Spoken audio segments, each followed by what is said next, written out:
Hello, my name is Jerry Senth, and I am the Vice President of Engineering at Fort Albert Associates. Fort Albert Associates is the design firm that is working with Warren County to potentially remove the existing Middleton Bridge over the Scroon River and replace it with a new bridge in a new location.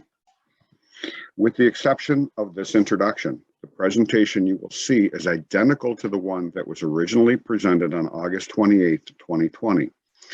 The reason for this introduction, and then a rebroadcasting the original August 28, 2020 public meeting, is to update some information related to the acquisition of two parcels within the Adirondack Park. Since the date of that original meeting, the two parcels to be acquired from the state, as shown in this slide, have been determined to be part of the Adirondack Forest Preserve National Historic Landmark. The Adirondack Park is over 6 million acres, whereas the Adirondack Forest Preserve National Historic Landmark is only 2.6 million acres of those 6 million acres in the entire Adirondack Park. Alternative 2 proposes to take 0.06 acres total of right-of-way from the National Historic Landmark at two locations as shown along the Scroon River banks. The land is currently classified as sporting land use under the New York State Property Type Classification Code. Public access to those parcels is currently limited by private property, a lack of parking, and a difficult terrain to traverse. Although the new bridge requires the acquisition of 0.06 acres of state-owned land considered part of the National Historic Landmark, impact mitigation will be undertaken through the Forest Preserve Health and Safety Land Account. Projects that address bridge hazards to improve public safety on town and county highways are eligible to use the land account, pending approval of the New York State DEC. As such, the 0.06 acres to be acquired from the National Historic Landmark for the purposes of the proposed action will be restored elsewhere from the 250-acre land account, resulting in no net loss to the National Historic Landmark in terms of land area. The remainder of this presentation remains unchanged from the original on August 28, 2020. We appreciate you taking the time to review this presentation. All questions and comments can be addressed as shown in this slide, and the slide will be shown again at the end of the presentation. Again, thank you for your time. Good evening, everyone. My name is Kevin Hajos, and I'm the Superintendent of Public Works for Warren County. And you are all here to partake in the public informational meeting for the Middleton Bridge over Scroon River Bridge Replacement Project. I have with me here tonight Ed Downey, who's the Senior Civil Engineer for Warren County, Jerry Senth, who's the PE Project Manager for Fort Albert Associates, and Matt Simpson, who's the Supervisor for the Town of Horicon. The purpose of this project is to provide the public with the design of the Middleton Bridge project over Scroon River Road. Jerry Senth in a couple of minutes, as well as Ed Downey, will go over kind of the federal aid process, and then Jerry will go over the purpose and need and proposal for this design project. This is a Zoom meeting. Reason for being a Zoom meeting is the governor is not allowing open meetings in a certain number of people, so it'll be a virtual meeting. It'll be a live presentation that'll be recorded and published on YouTube. Some of you are watching probably the live presentation right now. This will be on, if you know somebody who's missed this, it'll be on the county's website probably 2 days from now. Well, actually they said Monday, September 21st, as I see on here. At the end, there will be an address to the county website where you can submit your comments and questions. And if you sign into YouTube, you will be able to submit any of your comments and questions there. So next I will turn it over to Ed Downey, who will start to go through the design process, the federal aid process, and what we go through for these types of projects. And then he will turn it over to Jerry. So I will turn it over to Ed right now. Thank you. Hello, my name is Ed Downey. I'm the Senior Civil Engineer with Warren County DPW, and welcome to the PI meeting for the Middleton Bridge. So here's the table of contents. We're going to go quickly through the design process, the location of the project, some history and background, purpose and need, get into some funding, and then we'll lay out existing conditions and the alternatives that we've looked at here to try and address the purpose and need and satisfy the project objectives. So, as mentioned, this is a federal aid project, so what we call a locally administered federal aid project, which means that Warren County is the sponsor of the project, and FHWA through New York State DOT provides funding as well as guidance for how the project is carried out and administered. In this case, the project again is the Middleton Bridge over the Scroon River. This project started quite a while ago, and so we'll get into a little bit of the history and the background and how we've gotten to where we're at. We are in the process of the draft design approval document, which is also called the design report. And in the process of doing so, we lay out all the preliminary engineering aspects of the project. So the geometry of the roads, the structures, any drainage considerations, soils, utilities, all the bullet points you see on the screen in front of you.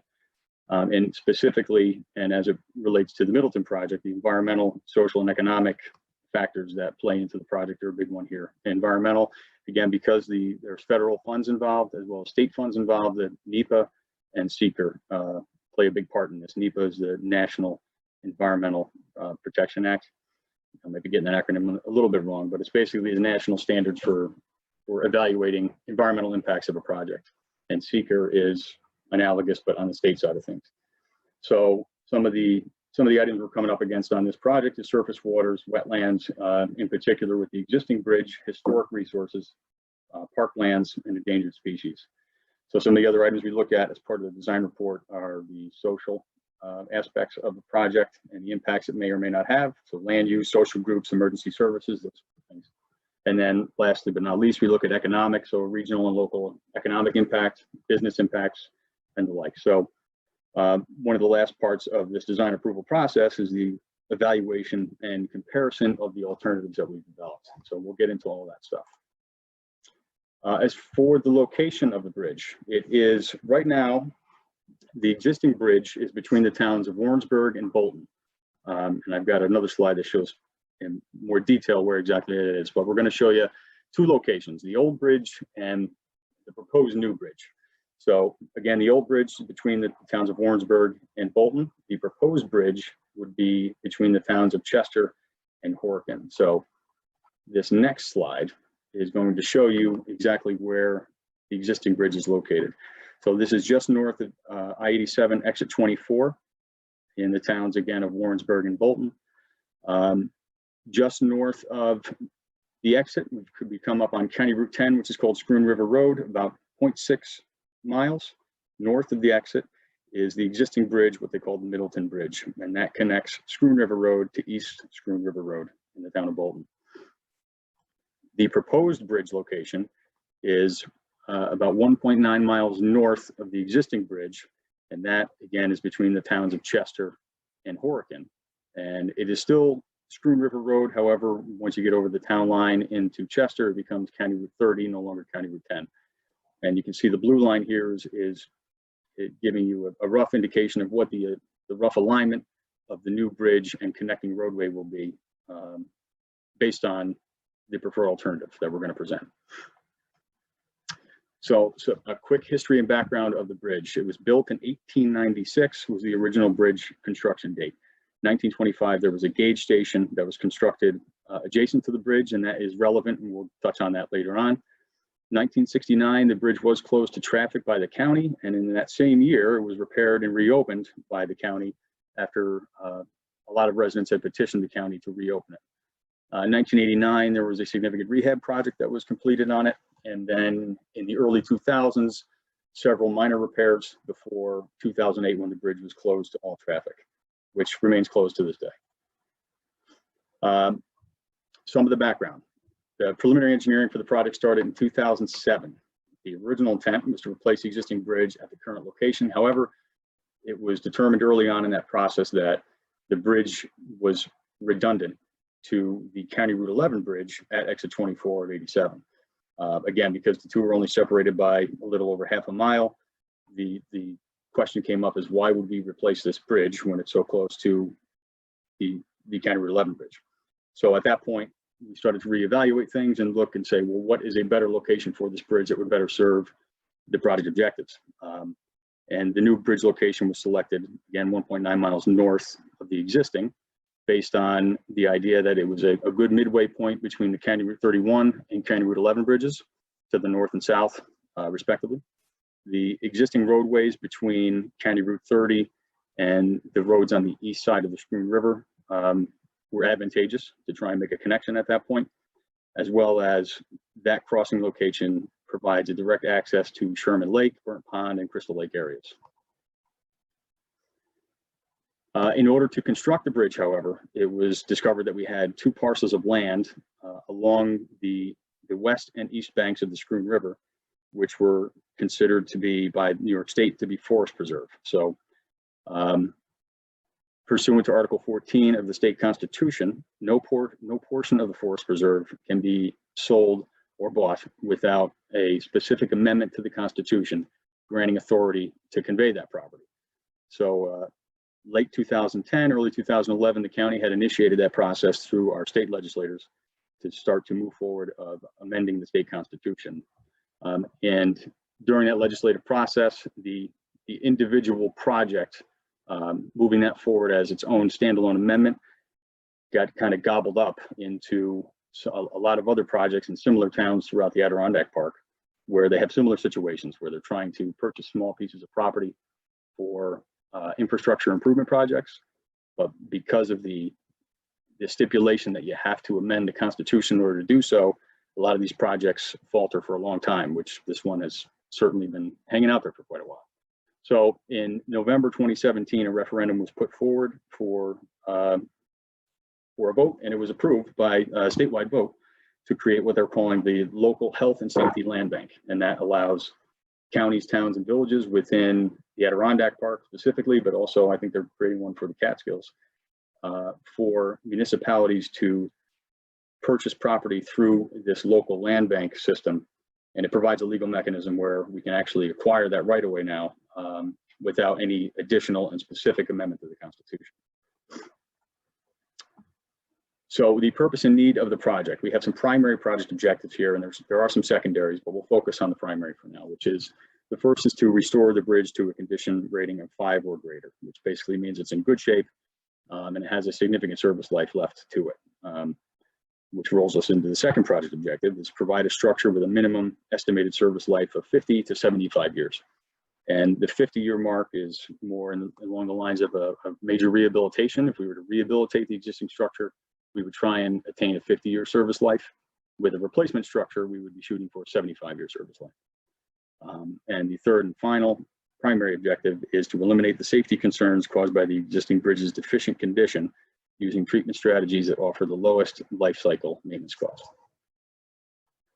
As for project funding, currently we are funded for $3.517 million under the 2019-2024 TIP, so that the Transportation Improvement Program. AGFTC is the MPO who administers the federal aid process in this area, and that is what we're currently programmed for. Our TIP gets rolled up into the statewide Transportation Improvement Program. And that's, you'll see down below as well, is what the breakdown of funding shares is for that total amount is 80% federal share, 15% state, and 5% local match share, which will be borne by Warren County. Next, we'll get into some more of the technical discussion, the existing conditions, and with that, I'm going to turn it over to Jerry Sense, who's the project manager for Floyd Albert, and we'll let him take it away.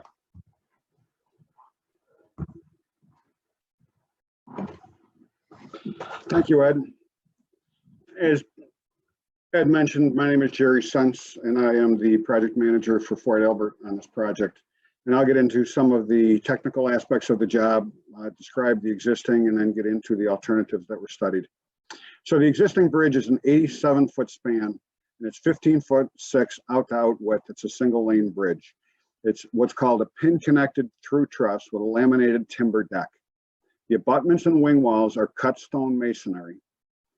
And most of the main structural members are cast iron, although as was mentioned earlier, through the repairs that were done in 1969 and in other years, it was all replaced with, or parts of it were replaced with steel members.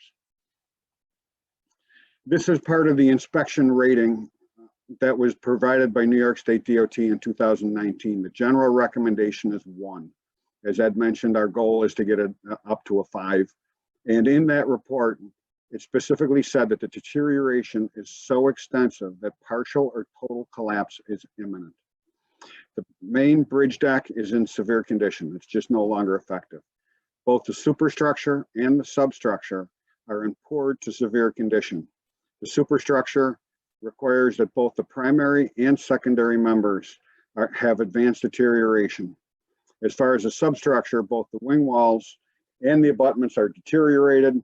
They have displaced stones, deteriorated stones, and because of what we expect to be a shallow foundation, there is significant scour and embankment erosion, which is a big problem. The following is just a few pictures that I'll leave up for a few minutes at a time. You can see on the underside of the bridge the deterioration on the main and secondary members. You can get a good look at what the underside of the deck looks like. On the right-hand slides, you can see how the stones are stacked, how especially at the bottom that they're scouring away and falling and that they're displaced. And then the last photo here is of the deck. You can see that the bridge is closed down and you can see that it's extremely deteriorated. Right next to the bridge in the northwest quadrant, there's a gauge station. And Ed mentioned earlier that in 1925, the gauge station was expanded from its original 1908 recording activities. This is an important structure also because it too is eligible for the National Register of Historic Places. As part of this project, that gauge station, because it is in good condition, will be protected and nothing will be done to that. So we studied 3 basic alternatives. The first one is the do nothing alternative, the null alternative. The null is always studied in every job as kind of like your baseline, I'll call it. The second alternative was rehabilitate the existing bridge. That would be leaving the bridge in the same location and rehabilitating it. And then the third alternative is building a bridge at a new location. And Ed showed you earlier where that new location is. That alternative is really divided up into 3 sub-alternatives. And the difference between them is what to do with the existing bridge. So although all of them involve building a new bridge, 3A leaves the existing bridge where it is intact with no work done to it. The second 3B would repurpose the bridge. It would use the bridge for another purpose. And then the third sub-alternative to alternative 3C, is to seek new ownership of the existing bridge. And I'll describe each and every one of those in a little bit more depth. So again, alternative 1, no build, it really does nothing. And it does not satisfy any of the project objectives. It makes no corrective action. It doesn't make any major repairs to the existing bridge. It does not address any of the safety deficiencies of the bridge, and it allows the continued deterioration, which just grows more costly with time. As mentioned earlier, the inspection report said that, failure could be imminent. So from a safety standpoint, this is not a viable alternative. So alternative 1 was dismissed from further consideration. Alternative 2 is to rehabilitate the existing bridge. Extensive rehabilitation is needed, as I described, because of the main and the primary and secondary members. They would have to be replaced. It is currently not even safe to walk on the bridge, so temporary platforms would have to be constructed to not only support the workers and their equipment, but also to support the bridge itself while it went through this process. The asbestos and lead paint would have to be abated, and then the replacement of the primary and secondary members could occur. The gusset plates would have to be replaced, all riveted connections would be replaced, and the bridge bearings would be replaced. This alternative would also require partial construction of the cut stone abutments and the wing walls. However, as I mentioned earlier, the foundations on those existing abutments is fairly shallow. This alternative would not address the scour critical nature of this bridge. So consequently, there still is going to be a long-term issue with scour and erosion under this alternative. Therefore, this alternative is deemed not feasible. It does not correct the operational and safety deficiencies of the bridge. Because of replacing all of the iron with steel, it significantly alters the characteristic of the structure, which is eligible for the National Historic Register of Historic Places. This alternative is extremely expensive. It's approaching $8 million. And it really does not address the fact that it's a redundant location, being that the CR11 bridge is just 0.6 miles to the south of this one. Therefore, alternative 2 was dismissed from further considerations. Alternative 3, as I mentioned, is constructing a new bridge at a new location.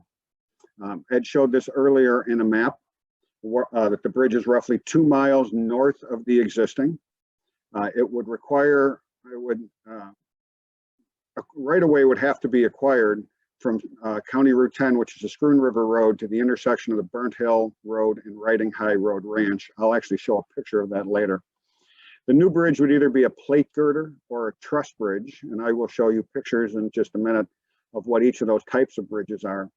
And there would be a new 800-foot-long connecting roadway between the new bridge and the Burnt Hill Road, Riding High Ranch Road. Again, here's the overall map that shows the current location of the bridge and the two, where the new bridge would be, and the other two connections to the north and to the south.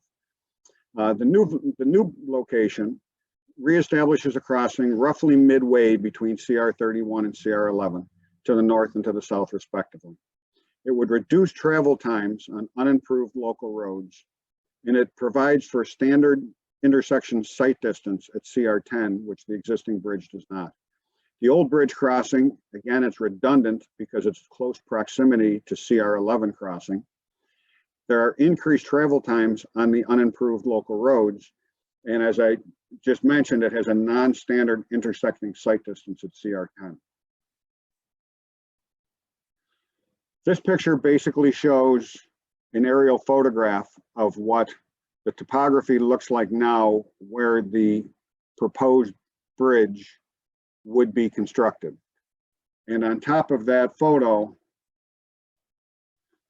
we have shown pictorially where the new roadway would be and where the new bridge is over the Schroon River.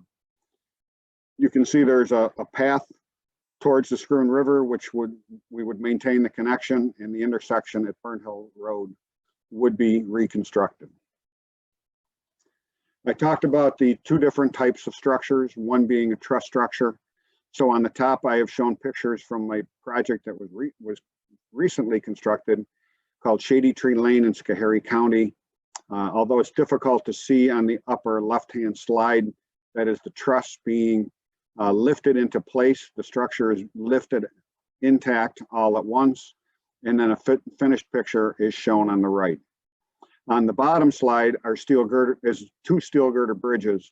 One, the steel girders were recently lifted into place. They're individual girders that are lifted into place, or they can be launched into place. And then the superstructure is built on top of that. That's Pontiac Road in Erie County. That one was just, we just launched those girders less than a month ago. And then a finished steel girder bridge is shown on the lower right, and that one is CR87 in Jefferson County.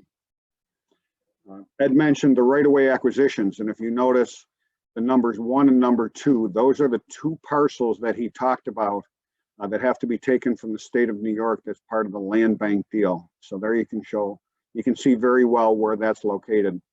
And then parcel 3 would be a property acquisition from Riding High Ranch. And then we would need a temporary easement also from the Riding High Ranch for number 4.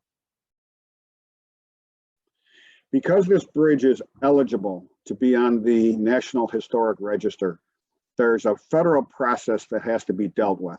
And that process is called 4F. And it applies to projects that receive federal funding and require approval. Before approval is granted by FHWA, there's a series of steps that have to be taken. And we have to prove that there is no feasible or prudent alternative, and that all possible planning to minimize the harm has been taken care of, and that the project is what's called de minimis impact or minimal impact. We are following the programmatic section 4F, and there are 5 steps that need to be taken. And I'm going to briefly get through each one of those. So the first thing that needs to be checked is it applicable? We then need to look at the alternatives and findings.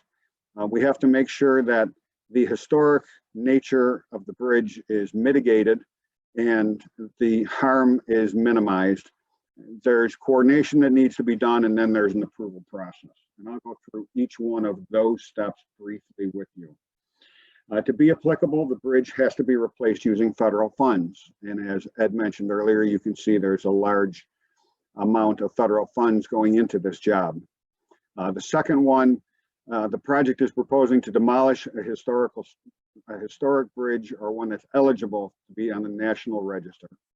The bridge itself is not a National Historic Landmark, but it is located within the Adirondack Park System.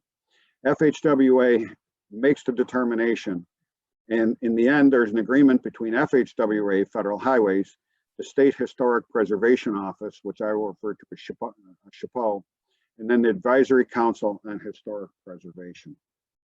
As part of the evaluation of alternatives and findings, we explored the 3 alternatives, and those are the alternatives that I've started to discuss with you, and I'm going to get into more depth into the sub-alternatives of alternative 3 in just a minute. Each one of those alternatives has been very much drawn out and studied, and a findings document has been prepared and circulated to FHWA and SHPO and New York State DOT, and they have all signed off on that document.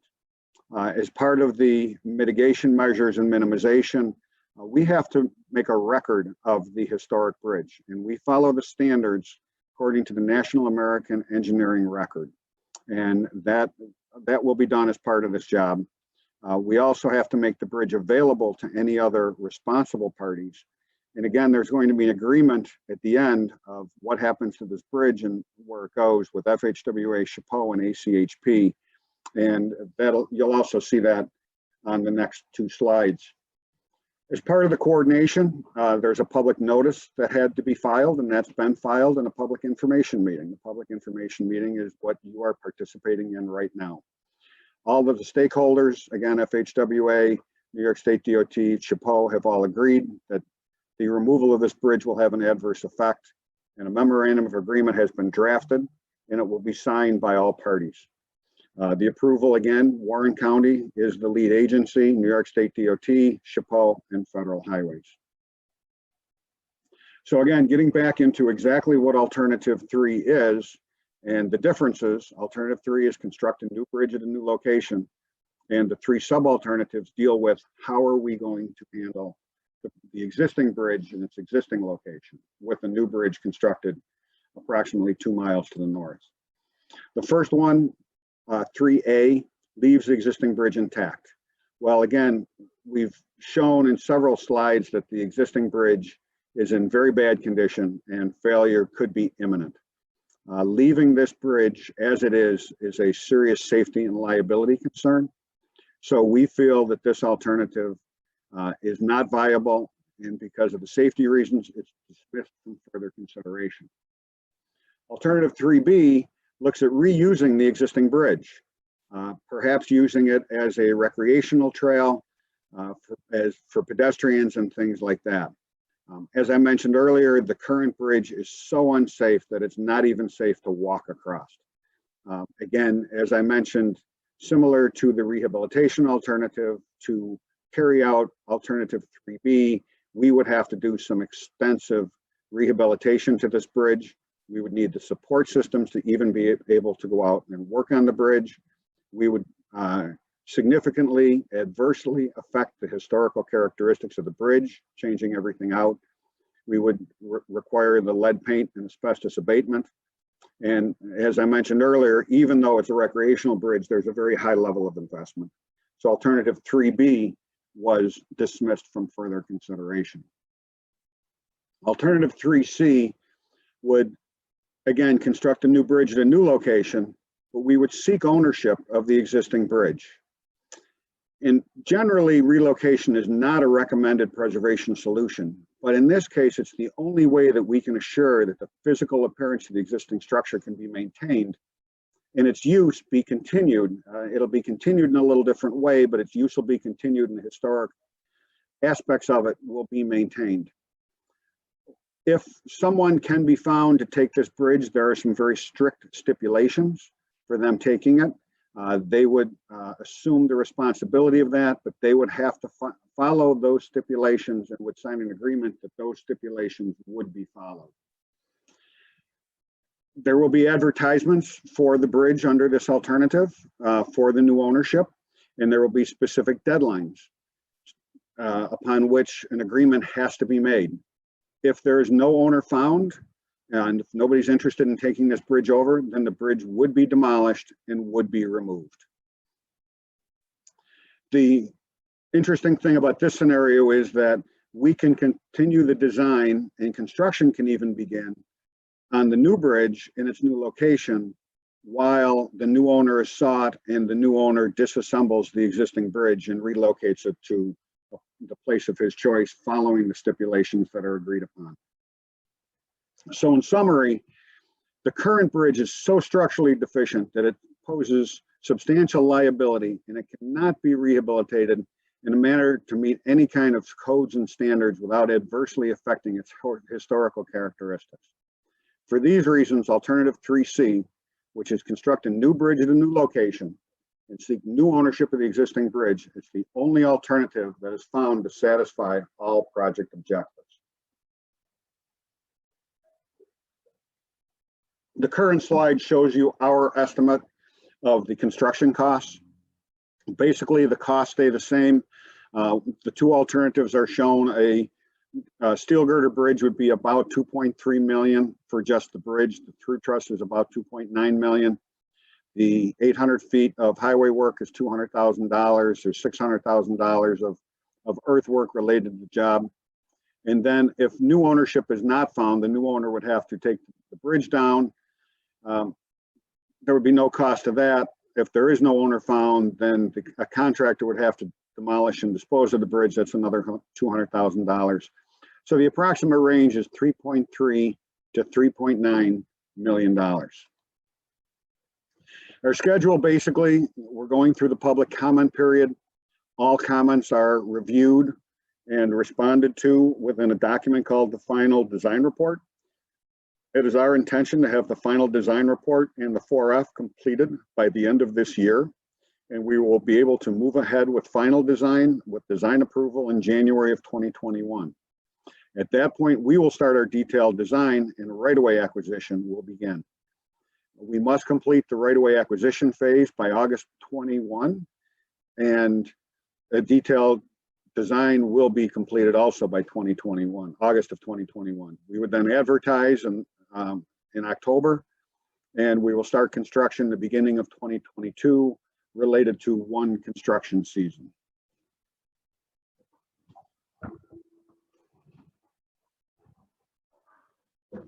Thank you, Jerry.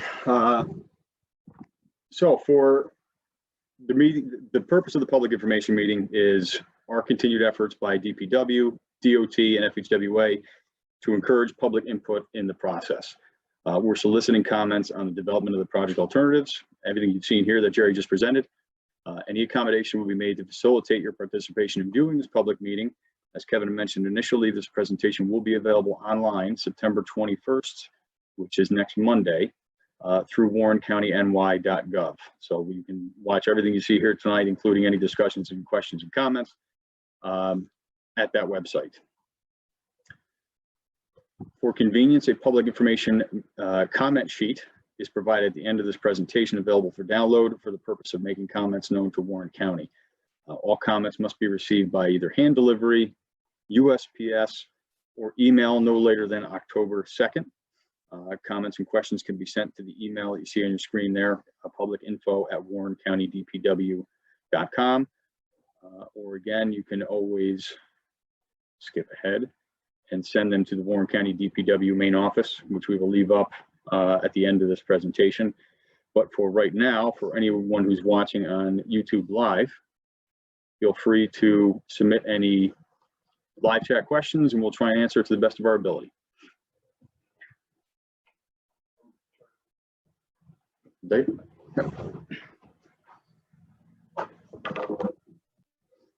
Well, first of all, I want to thank everybody who did participate in the meeting tonight. I also would like to thank Jerry Sens from Floyd Albert and Floyd Albert Associates for putting this presentation together, along with Ed Downey, the senior civil engineer.